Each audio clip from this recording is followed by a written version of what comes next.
Hello, everybody, and welcome to the show. Good evening. I'm Mark. I'm Britton. And today we're talking about the movie Don't Be Afraid of the Dark. Not to be confused with Are You Afraid of the Dark, the TV show from Nickelodeon. And not to be confused with Don't Be Afraid of Virginia Woolf or something like that. I don't know. But anyway, well, let's just get started here. All right. Why don't you actually talk about the plot of the movie like you usually do, and then we'll kind of go from there. All right, so the plot of the film is that, who is it, Guy Pearce? Yes. Guy Pearce and Kate Holmes are a couple that are restoring this old mansion, and something happens, and Guy Pearce's daughter has to come live with them. Mm-hmm. And there's these... little creatures, I guess. Creatures, I think, were they fairies or gnomes? Yeah, I think they're supposed to be actually like dark fairies or something. Yeah, and someone, the prior owner of the estate, came in contact with them, and they took his son and ate his bones and teeth. Spoilers. Yeah, they like teeth. Specifically, children's teeth. Yeah. I mean, all teeth taste good, but I guess that just tastes better to them. Well, it's like veal. It's the veal of teeth. Okay. And so when they buy the house, they discover this previously locked up basement, and or walled off rather. Mm-hmm. And they unleash the creatures. Yeah. Well, the little girl who is throughout this entire movie suffers from what a lot of movies are doing, is just making the child a miserable shit that the parents have to deal with. Just an unlikable kid actor. Yeah. Or just kid. And I think the actor was fine. Yeah. She was good in her role. Yeah. I have no problem. The child was just unlikable. Yeah, and I don't know what it is with films these days that just make children so unlikable. I wonder if it's kind of, people really don't like kids in real life.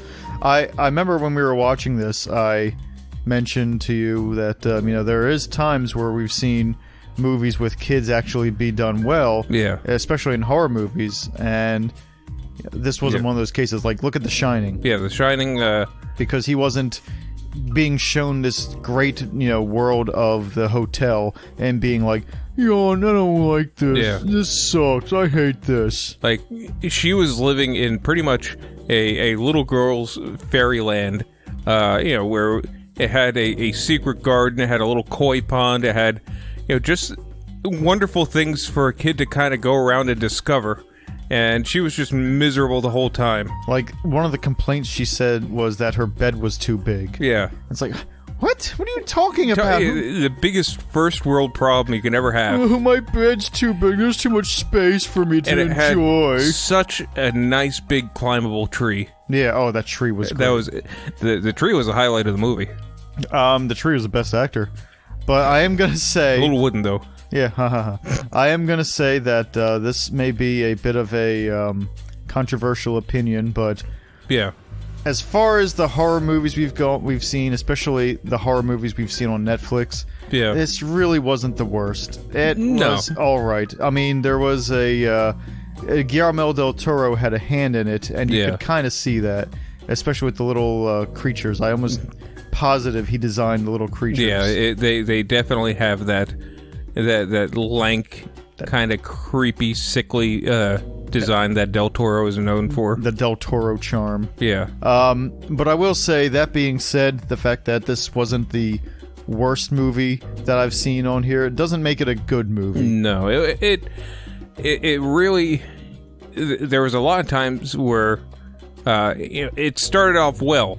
It started to build up the tension, and it just didn't stop trying to build up the tension. It didn't really conclude until like the last 10 minutes of the movie. And there's one or two things I do want to talk about with this movie, particularly a flaw, I'm gonna say, in the creatures. And I think I know exactly where I'm going with this. The fact that nobody thought that, oh, there's tiny little creatures, let me just stomp them. Yeah. Like, they kill the gardener or whatever because he just stands there and lets them attack him with knives. same thing with Katie Holmes and same thing with the dad. Like, they just kind of, oh no, little creatures. Like, at the very end of the movie, you see, I was under the impression that maybe they're, supernatural in some kind, and like, okay, you can't just step on them, they're demons. They'll just turn into worms and reform or something. But no, at the end of the movie, the little girl just smashes one of them with a flashlight and just kills it. Yeah. And it's like, well, why the hell aren't you doing that all the time? Why is this even a threat? Maybe it's something to do, maybe it has something to do with that papal decree that they were talking about. That the Pope signed a treaty with them. Yeah, so that every year only one person gets taken, and they eat their bones to replenish their population. Yeah, and so yeah, maybe that's like the big thing. Like when the little girl smashed the fairy demon, that was actually it was a big moment because she broke the treaty and she kind of knew it. That's why she cried about it afterwards. Like as soon as that happened, like there was some cardinal, I guess, busted in on the Pope taking a bath, and like told them that that there was a line that was crossed. Yeah, there was definitely a phone call to the Vatican from the fairy delegation. But it happens from time to time, and he's used to it because they get caught in rat traps a lot. See, I think that this actually became an incident because this was a human doing it. They're like, "You told us you wouldn't destroy us. You told us you killed us." Oh, that's right. They all talk in these creepy whispers. Yeah, this Gollum voice. And the Pope's on the phone like, "All right, guys, come on." Too loud. Sorry. So, what are we gonna have to do about this? Let's not make a big incident out of this. We want Macaulay Culkin. No, you can't get Macaulay Culkin for the last time. There, you can't have Macaulay. We want Macaulay. Yes, Macaulay will do. Okay, I'm gonna have to make some calls. Beep, boop, boop, boop, beep, beep, boop. Hello? That's my Macaulay Culkin. Hello, Macaulay Culkin here. So the fairy creed was broken. They want me, don't they? But they do know I'm an adult now, right? Yeah, but they're big fans. They're big fans of Home Alone and Party Monster. So, hey, that's one of your later work. Did they like Richie Rich? They liked Home Alone. So they told us that they even liked getting even with Dad, and so they're willing to make this trade. Was he in Getting Even with I think Dad? so, yeah. No, I'm thinking of Jungle to Jungle. Oh. We did not like Jungle to Jungle. No, not Jungle to Jungle. Or George of the Jungle. Or George of the Jungle 2. He wasn't in any of those. I like to think that these little fairy demons are just all, like, cinephiles. They like to watch a lot of movies. Like, what are you going to do in the middle of waiting for your yearly child bones? And according to this movie, it had been a long time since they even been left out. Yeah. So they were getting kind of hungry.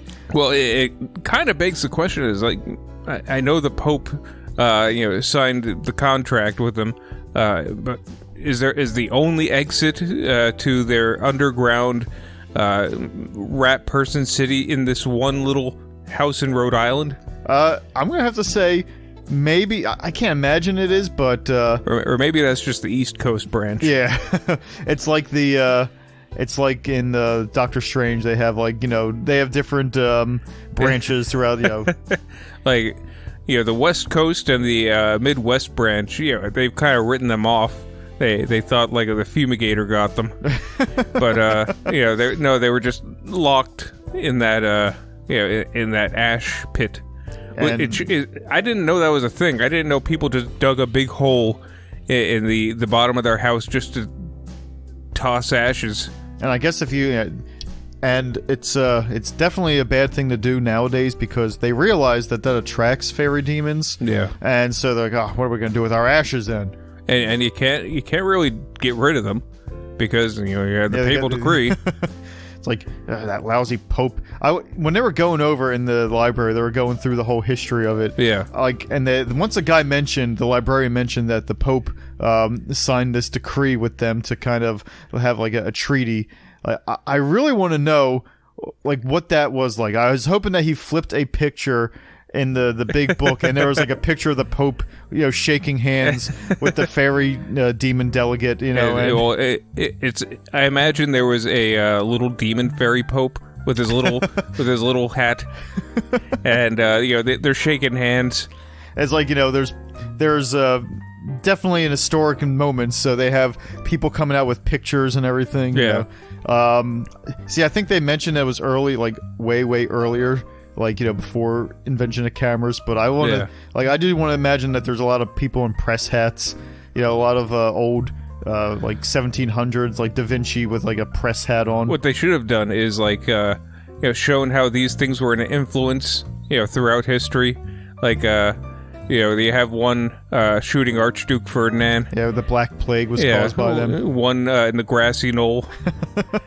If they have been behind every major event in human history. And then in 1968, the Pope sat down with the leader of the delegation and signed this papal decree, and and it's like an old news footage on microfilm. Yeah. All right, go ahead and let's turn this on. All right, today in news, history on the march. The Pope signed a decree with the Pope of the Fairy Demon Delegation. Here they are shaking hands now. And here's them at the parade. Oh, they're saying hi to the astronauts. Good luck to you, crew of Apollo 11. Now the NASA space program can move on, and the Demon Fairy have their own space program. Oh, and here's the Pope now. What do you say, old Popey Pope?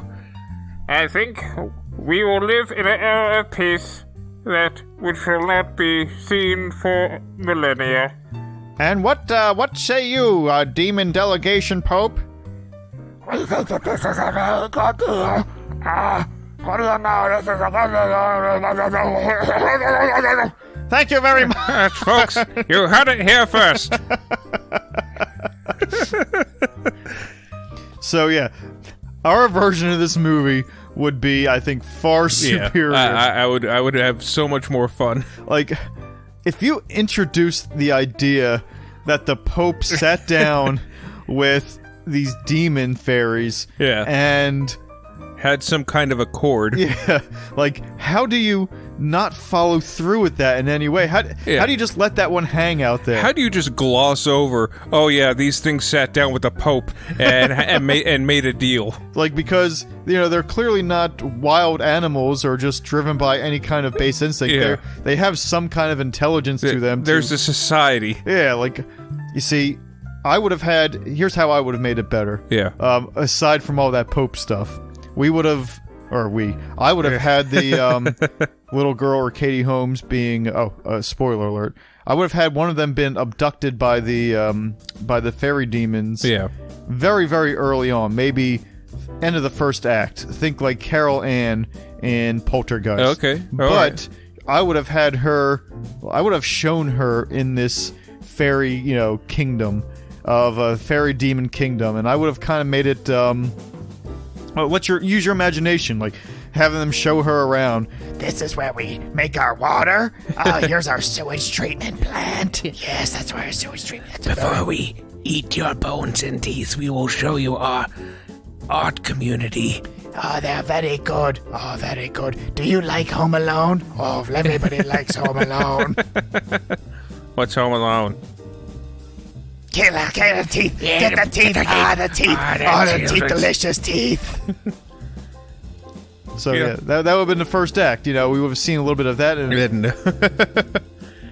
then most of the movie would be the parents trying to... I guess dig her out. Yeah. I imagine it's a bunch of failed attempts. They try to go down with the ropes, but that doesn't work. Then they send a little RC car with a camera. See, I was thinking when they try to dig her out, they go down with the ropes, the canary dies, so they have to come back up. And I wonder how they would. I guess all they would have to do is just go down there and just stomp on their city like Godzilla. See, in my movie, towards the end, the humans coming down there and, like, you know, destroying their city would almost be seen as the bad guys. Yeah. Like, you would see a different side of these demon fairies. Like, alright, yeah, maybe they want some teeth and everything, but really, they're not so bad. They gave up a lot by signing that decree with the Pope, you know? Yeah.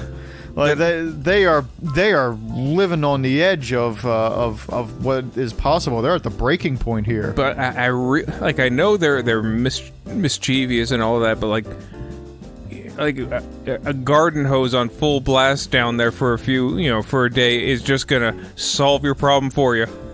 And that's why it would be more interesting if by the end the humans you thought of as the bad guys, like, look, they're just flooding them. That's awful. Yeah. Like that's also an interesting point. The from the gnome's point of view, it's like Galactus. They don't want to eat this child, but they kind of have to, or else their society will fall. It's like, all right, we have talked this down to one child, and we will give you a golden coin or a silver coin in exchange. Like I can imagine the delegation discussing with the Pope, like.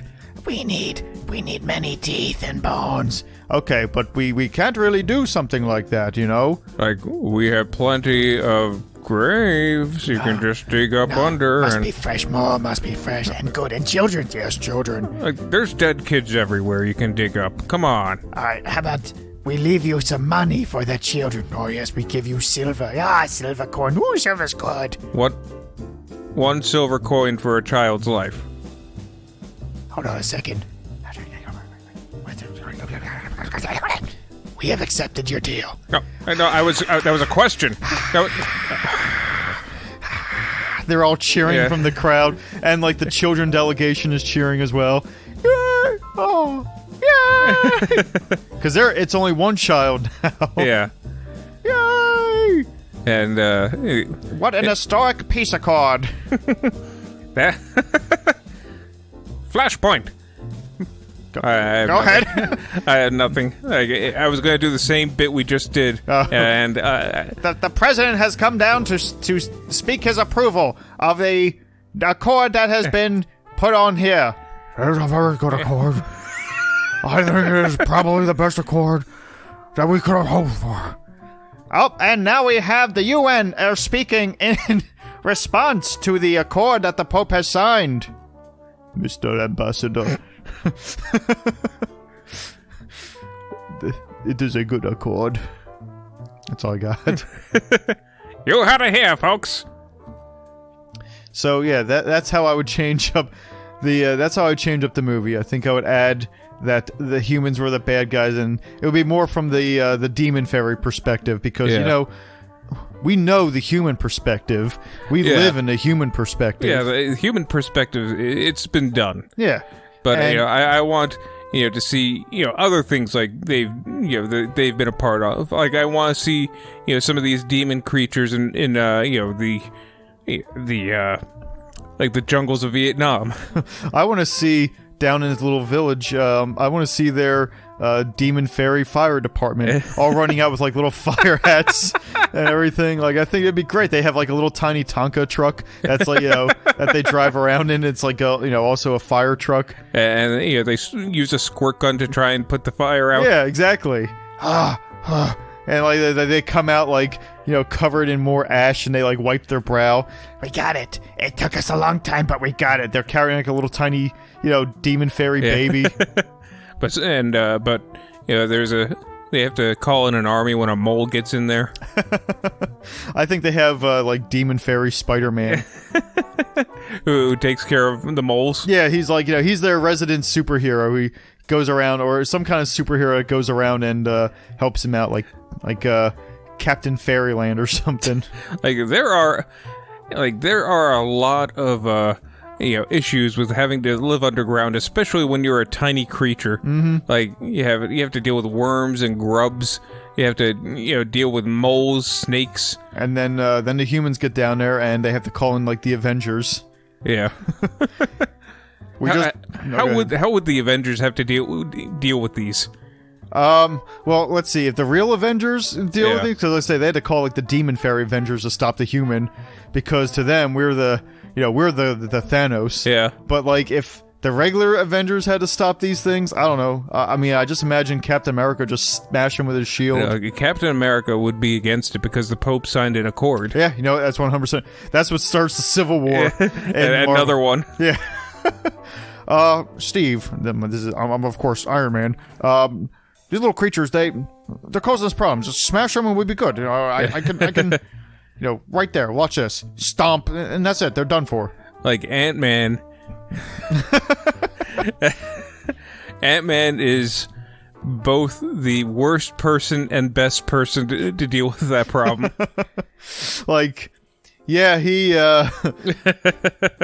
he's one of the few superheroes that they tower over, but not always. He tries to embiggen himself and he kind of gets cramped a little bit and he ends up breaking his neck because he embiggens himself too soon. Yes, take his teeth. I can't. He's got something on. A mask. Oh, a mask. He's got a teeth guard. And they press the suit and he brings them into the quantum zone. I am scared. Oh, very scared. Yes, this is scary, but exciting. Oh, an adventure. Shut up. Just shut up. Shut the hell up, all. Now, what if there's some other tinier creature that are, that the little fairy people have to answer to? There's some kind of ant-sized creature. Like they have an accord with another one of those creatures. Yeah, who are stealing their young. Yeah. It's like, that's why they had to make that's why I had to expand out and grab, human teeth. Yeah, it goes all the way down. Oh, go ahead. And I think we probably have something similar to a giant race of people, which is why there's all these I imagine there's trees. Yeah, trees. Yeah. We're eating their Yeah, that's we're cutting them all down and burning them and making them into things. Yeah, all these plants that we eat. That's the accord we have. We our Pope signed a thing with the plant Pope. It's like, all right, you get to decimate one forest a year, but you have to leave. You have to leave a little axe behind to show that it's been chopped down. And we've been breaking that treaty left and right. As soon as we learned that, they don't really move all that much. Like they can't really do anything. And we've just been eating them and chopping them down and burning them. You see, the happening was actually made by the trees. Yeah. Because they were like, oh, and this would be so cool if we could kill everybody. Well, that'd be cool. Those smarmy ass humans. It was a propaganda film. Yeah. We'll get Mark Wahlberg in it. That'll be funny. We'll have Shyamalan do it. Yeah. Because what's he doing? Other than ruining his career more. Like, I don't know. What was the last good Shyamalan movie you saw? I guess it was probably Split. It was the sequel. What was it? Glass? I didn't see Glass. It was alright. Did they fight at the end? Yeah, they fought. Well, I think Split would probably win. Because Mr. Glass isn't very... Oh, no, Glass didn't fight. Oh. He just kind of sat and refereed. Yeah, he called the shots. I think that's mostly what... I'm pretty sure you saw Glass with me. No, I didn't see Glass. We saw Split together, I remember that. Yeah, that was alright. Yeah, I thought that was actually a rather decent movie, and there was only one reason for that. It was buoyed by the strong performance of... I forget. James McAvoy. Oh yeah, yep. He was very good. He did such a good job that you almost he sold the bullshit that Shyamalan usually brings. Because his acting prowess gave made you actually think that these were legitimately different personalities. Yeah, like there was a moment where he was one personality pretending to be another personality, and you could kind of see how he was doing it. Like, wow, this actually doesn't feel like one personality or another. This feels like one personality pretending to be another personality. I'm like, man, that's a great job right there. Yeah, I can't imagine. I can't imagine having to, the practice of an actor, having to do that. So, now, does that mean that in his age that Shyamalan kind of took a step back from interfering with the actors? Because he's made a lot of good actors put in bad performances. Yeah. Like Will Smith, he made Will Smith uninteresting.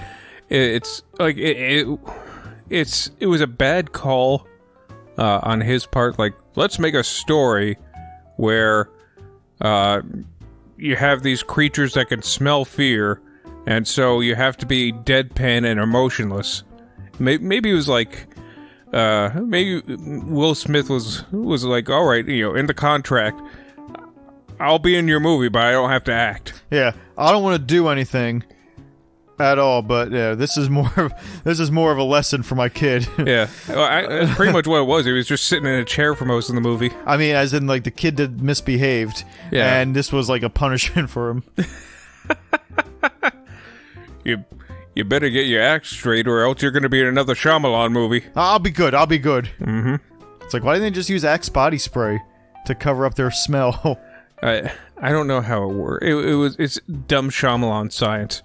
And I remember seeing, this is back when people thought that Shyamalan was still good. Yeah. Before he became a joke. And Signs came out. Yeah. And I remember everyone was going crazy, like, oh wow, Signs, this is awesome, this is going to be great. This is Shyamalan's third movie. Yeah. And I remember seeing... Was it, or was The Village? Nope. It goes, because Signs came out when we were in high school. And The Village came out when I was in the military. Okay. And so Signs was, like very big when it came out. I remember. And especially for us, because we're from Bucks County. Yeah. And I remember seeing an interview with Mel Gibson about it, and he talked about Shyamalan and his directing style, and it was supposed to be in a positive light. But when I look back on it now, it probably wasn't. There was probably subtext in there. Yeah.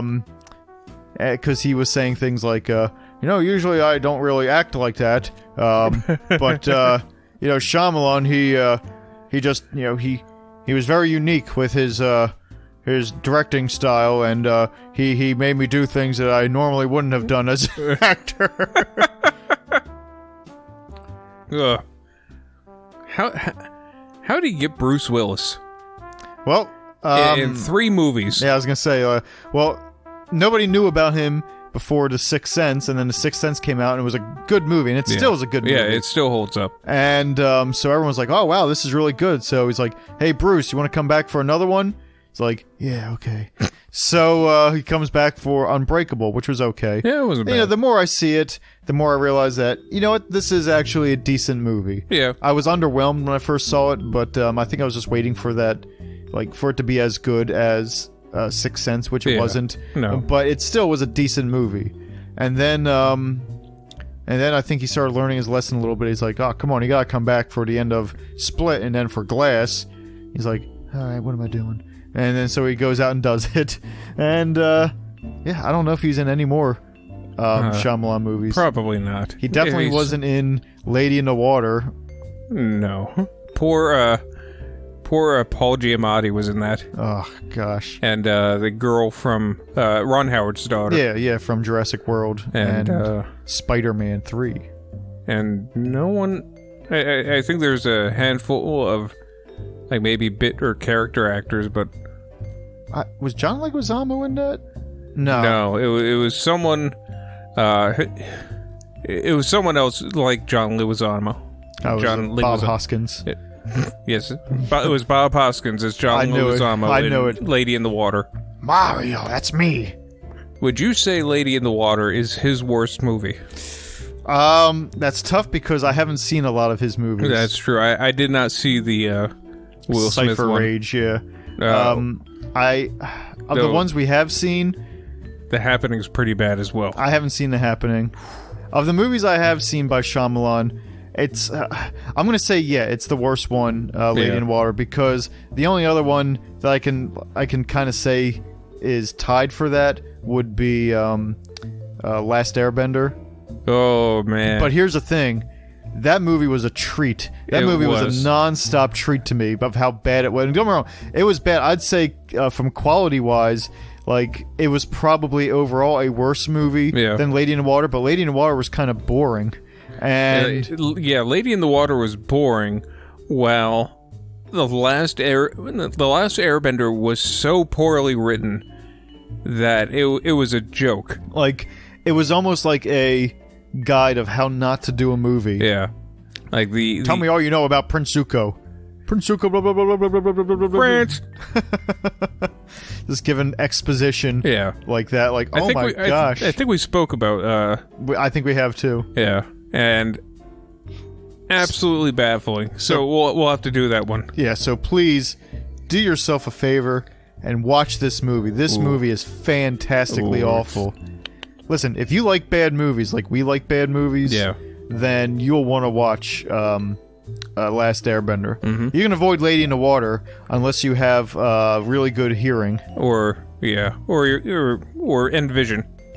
Yeah, it was just a bad, boring slog all the way through. And it was asinine. it was just the plot was ridiculous.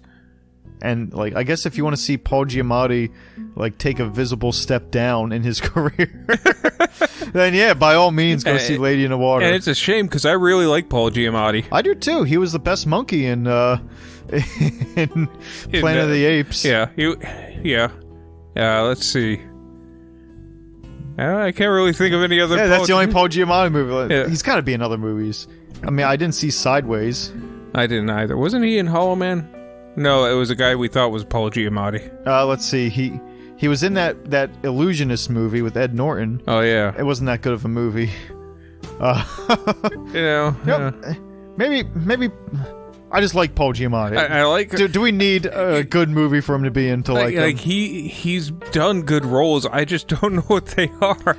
Paul Giamatti is like Melissa McCarthy to me, where I like them as an actor, but I can't really think of good roles that I've seen them in. Because like every time I talk about Melissa McCarthy movies, I'm like, yeah, well, that one's not that good, but she was fun. Well, in this, well, that wasn't that good either, but I just like her, okay? I think she's funny.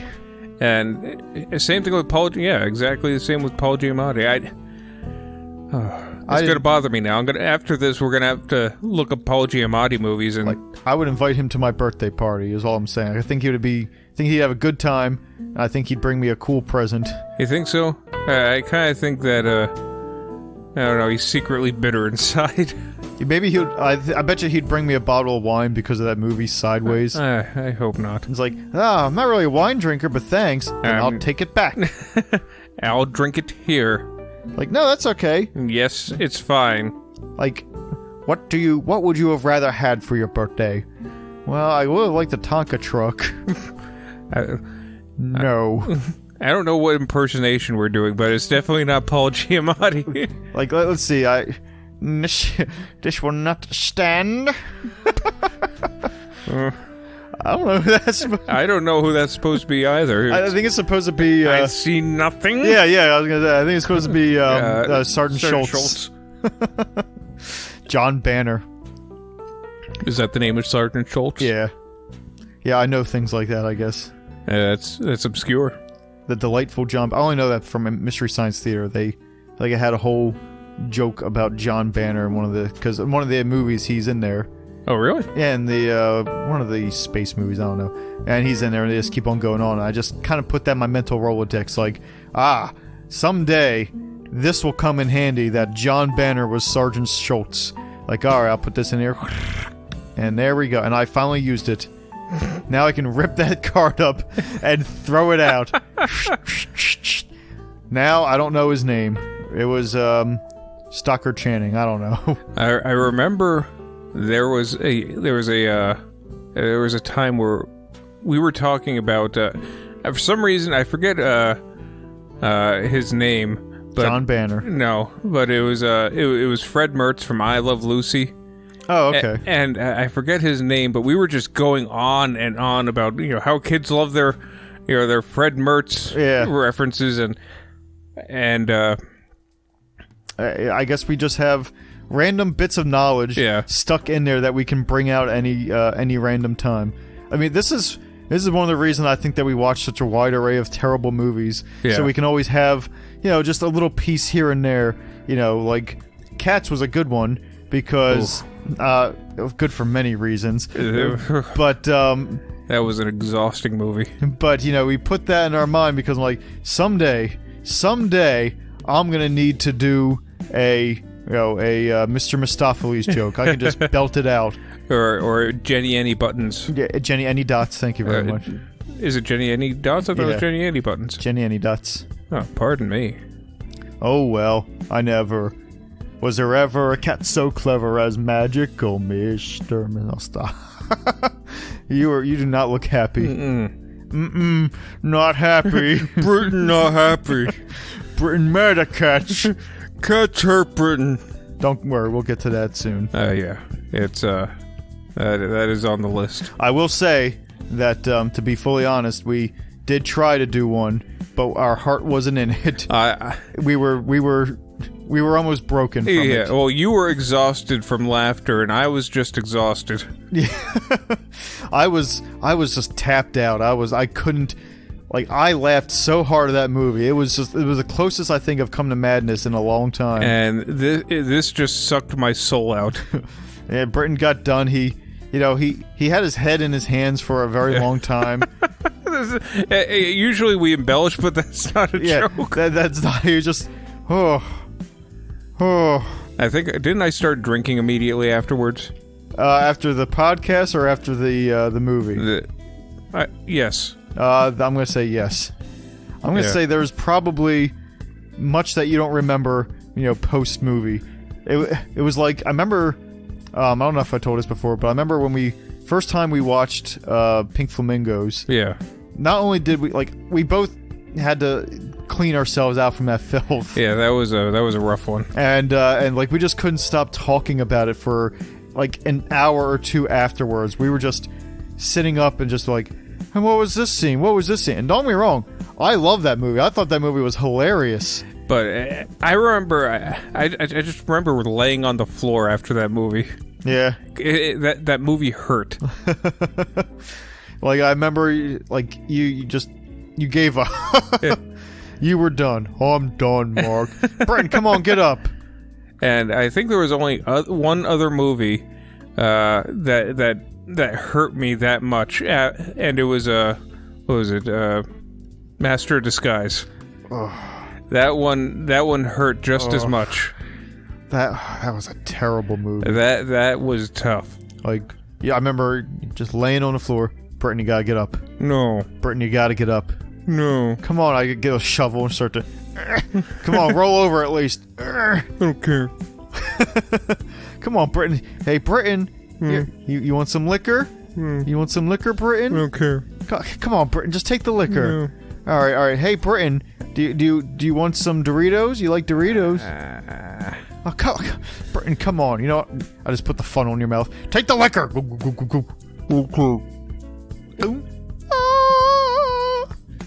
A truth has been bestowed to me this day. I think it's more like... And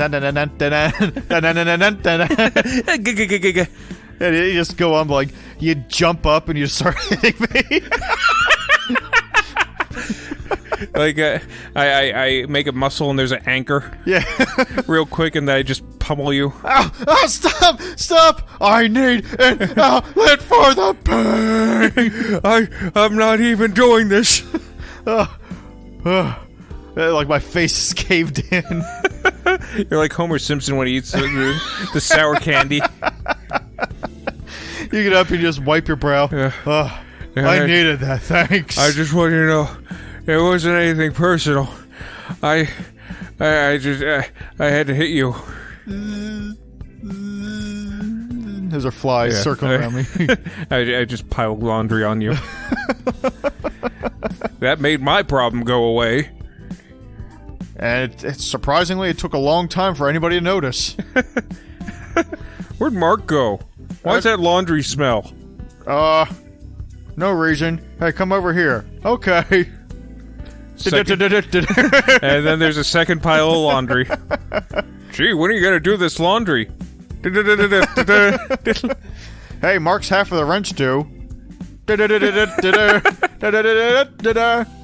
boom, boom, boom. Like, there's just... You just have to move out because it's just stacked from floor to ceiling of bodies and laundry. Right. And I imagine the superintendent comes in just to clean everything out. Why Well, there's bodies under this laundry. That's what the smell is. Oh, well, that's one mystery, and they just toss them all in the dumpster. There's just stiff legs sticking out. So now, you said you wanted to move to a smaller apartment because you don't have a roommate anymore. Correct. Alright, so you can go ahead and sign that lease right here. Oh, wait, oh!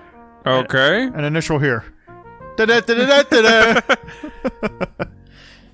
Whoa. What was that? That was a very drunk Popeye.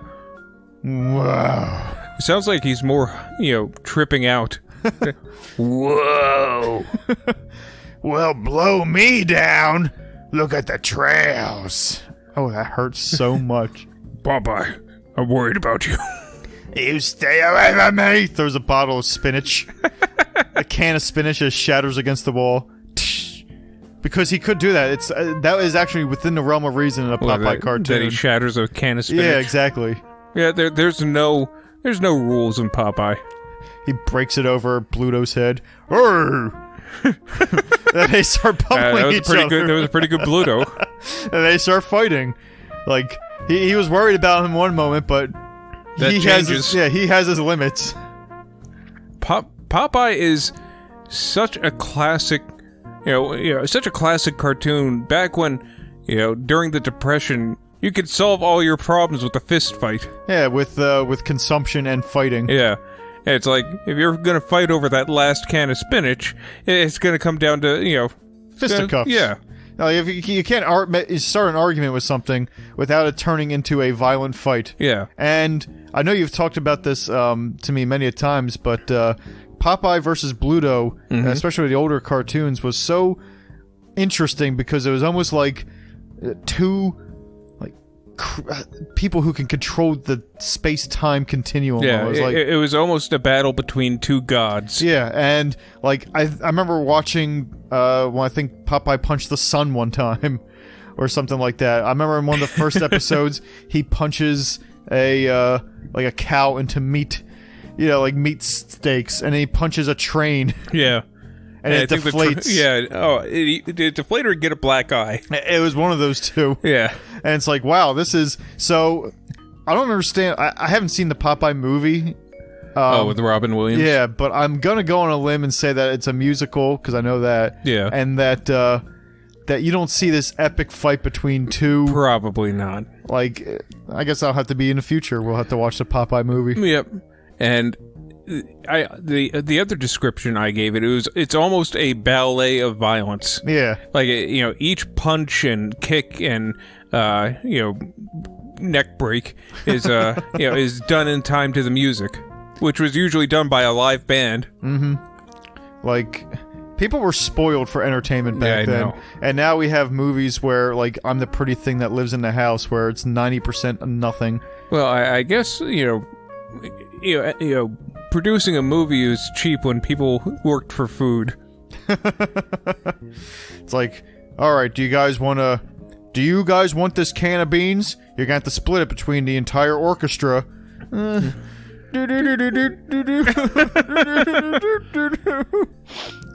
Shut up. Eat your beans. Yeah. So, Popeye was a fantastic cartoon. Yeah. Maybe sometime in the future we'll watch one of my favorite cartoons also, which is Tom and Jerry. We'll watch an episode or two of Tom and Jerry. I know we talked about which one we would probably do, and I know I personally write every now and again I write comedy theory, kind of bits, and one of the things I'm going to do is on Tom and Jerry, and I think the episode I'm going to do it on, which is I think would be a perfect one to watch also, was the one where he's playing the piano, and it's and it's all done in the tune, in time to the music. Yep. And I remember we watched that one, and we were just fascinated with the creativity behind what they were doing with the music, and then we watched the Warner Brothers one, and we were a bit underwhelmed. Yeah, I mean, don't get me wrong, it was still fine. Yeah. But it just wasn't as good. And it's funny, because for anyone who's ever watched a movie with us before, which most of our listeners probably haven't, we tend to riff everything. Yeah. We will talk. We are assholes who talk through a movie, unless we're at a movie theater or it's something that people really want to watch, you know, or it's a genuinely interesting movie. Yeah, but there are, like, I can always tell when a movie is good or a skit is good or something is really good when we just stop riffing because we get so engrossed with it. Yep. It's almost that, you know, if the movie isn't entertaining enough for us, that we have to provide our own entertainment in some fashion. It's like, and it doesn't matter, in the beginning of any movie or, you know, show or whatever, we usually provide riffs anyway. We'll riff something just because that's who we are as people. But like, I can give a good example. The movie Dead Heat. Yeah, phenomenal. With Joe Piscopo and Treat Williams. Like, two actors you don't really expect a whole lot out of. And I remember that was in, when we first moved in together, Britton had something called a bad movie folder, where he found a bunch of bad movies and he transferred them all into the folder. He took them out, and we had like DVD cases and everything. He just took all this stuff and he found all the greatest bad movies he could, and he just put them all in this folder.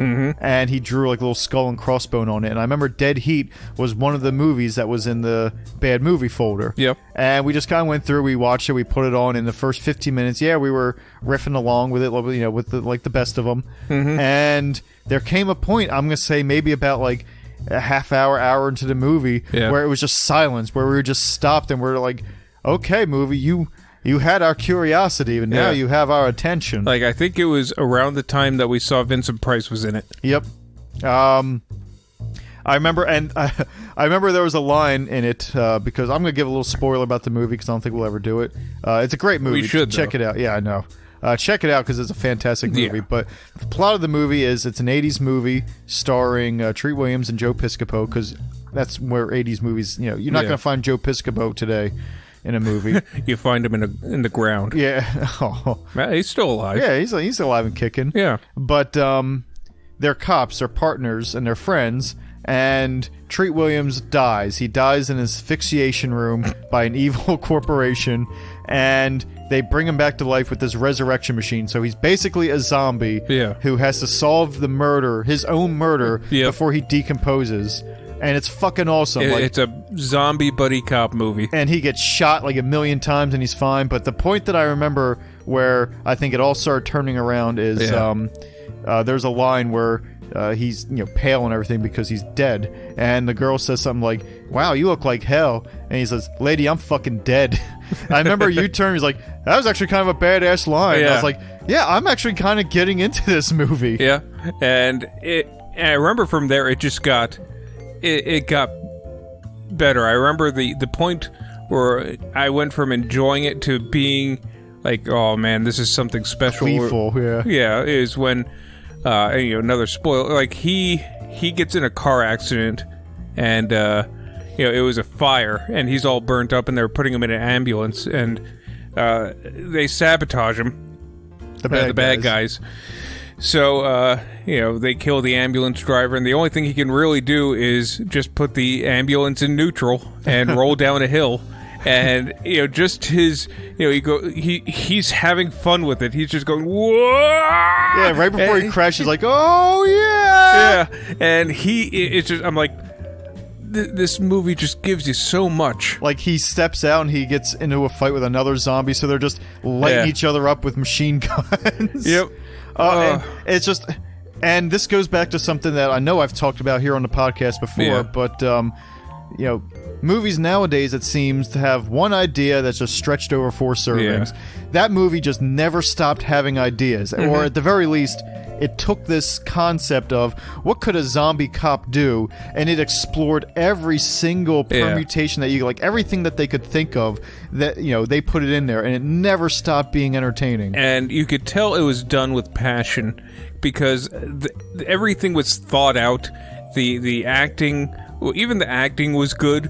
Like, you could also feel the camaraderie between the two cops. Like, especially like when Treat Williams is trying to get dead Joe Piscopo to recognize him. Yeah, it's just it's a weird movie where you think that this shouldn't work, and it just works. Like, you can tell everyone involved with it just tried so hard to make it work, and like it's almost like their pluckiness saved the feature. And if you like practical effects, Boom. Yeah, there are some great practical effects in this movie, and it had some unexpected cameos. Like, it had, like I said, Vincent Price. Yeah, it had, I forget, Mr. Bumpus. No, the old man. Yeah, the father from Christmas Story. Mm-hmm.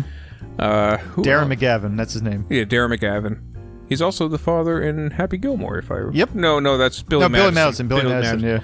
And it was just a wonderful, fun 80s movie. Yeah, if there's any movie I think kind of encapsulates what the fun of the 80s was, it was that movie, and also The Last Dragon. Yeah, 100%. I love The Last Dragon. Going back a little bit to Billy Madison. Yeah. I remember, this is a long, long time ago, I wanted to write a sequel to Billy Madison. Oh, no. I know.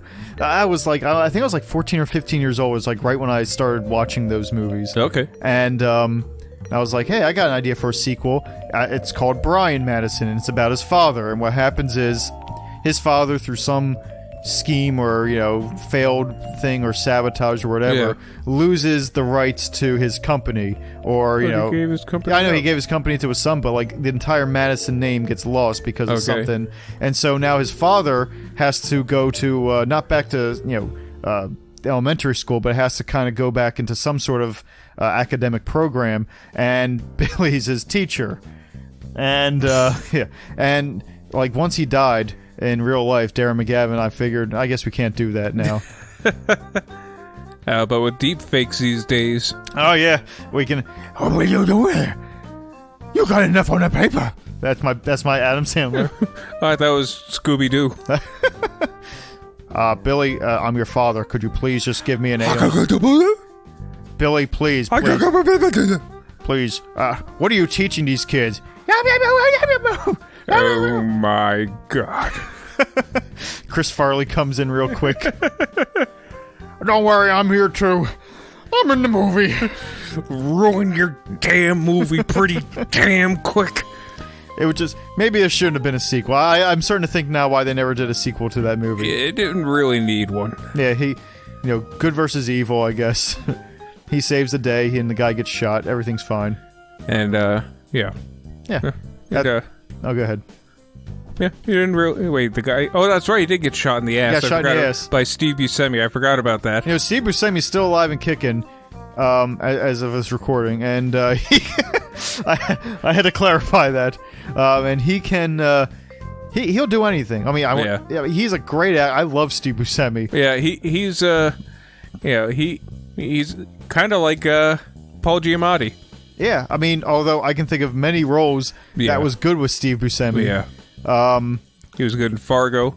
I never seen Fargo, actually. I thought we saw Fargo. I know we saw The Big Lebowski, but I've never seen Fargo. Oh, that's right. He wasn't the big... He was great. He was great in that movie. He barely said anything. You're out of your fucking element, Donnie. He was great in that. Obviously, I'm a big fan of Reservoir Dogs. It's one of my top 5 movies of all time. It was all right. I know. But to me, that's one of my favorite movies of all time, and he's great in that. Yep. He was great in... Armageddon. Yeah, he was good. Yeah, he was the asshole. Wasn't he also in Con Air? He was. He was very good in Con Air. Like, this guy doesn't put in a bad performance. And of course, he was in Billy Madison. He was in a lot of the Adam Sandler movies. Yeah, he was in Mr. Deeds. And I think he was in one other. Oh yeah, he was the homeless guy in Big Daddy. Oh yeah, he was. And I remember he was also in this terrible movie called Domestic Disturbance, and we saw it in theaters, me and my mom, and like one of her friends, and it was John Travolta, and Vince Vaughn was the bad guy. And there was one scene I want to highlight because Vince Vaughn was like, "Oh, the kid standing on the other end of the." It was a really serious movie. Well, it was Vince Vaughn's earlier career was done as a serious actor. Yeah, I think he was in Psycho. Yeah, and he was in The Cell. Yeah. Oh yeah, he was. And so So, like, you know, he was like this like really bad guy, you know, and he's like, oh, the kid, he's trying to kill this kid. He's like, oh, he's standing on the other side of the door because he sees his feet, you know, down at the crack, and he sneaks over and he opens the door and, you know, to kill him, and the kid just left his shoes there so that he would be fooled. And for some reason, this made me and my mom laugh our asses off in the middle of the theater. Like, we just got the giggles. We couldn't stop laughing at these stupid shoes. And I was like, it ruined the whole rest of the movie for me. It was just like, but Steve Buscemi was in that, and he was killed. Spoilers. Yeah, that's the plot of the movie. The kid sees Vince Vaughn kill this guy, and, you know, and John Travolta's like, hey, I don't know, maybe he didn't kill him. And hey, whose shoes are these? Could you hurry, sir? Daddy says it's not much. I don't know who that is. Oh my gosh. Is he all right? In his later career, in his later singing career, John Travolta really struggled with holding a tune. He blew out his voice doing Grease. No, I was gonna say Battlefield Earth. Oh.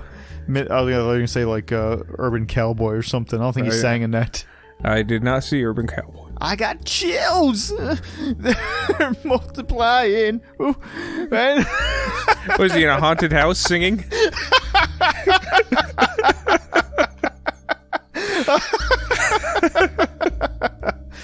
No. No, I'm just a bad singer. Like I thought like one of those cardboard Draculas just came out of the wall. There's like a ghost like on a string. Just like the ghost comes, or it's one of those. Oh yeah, the shitty thing that just vibrates. And he's singing this song to make him brave. Yeah, he's singing a song for comfort. Yeah, and he's like biting his nails. I got chills. They're multiplying.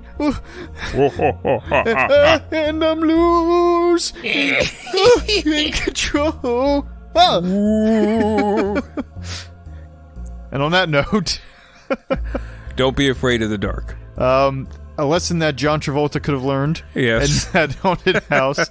But it was not a good movie. I'm gonna say it was like a C- of a movie. It was okay. I'll give it a C+. Like it wasn't perfect, though it had some talent behind it. The pacing wasn't the best, but it definitely wasn't the worst that you get with the modern day horror movie. Like, you could tell there was a budget behind it. It was just a middle of the road movie, and the C- comes from the fact that there was just one gaping flaw in the movie that's just like, why don't you just step on them? Yeah.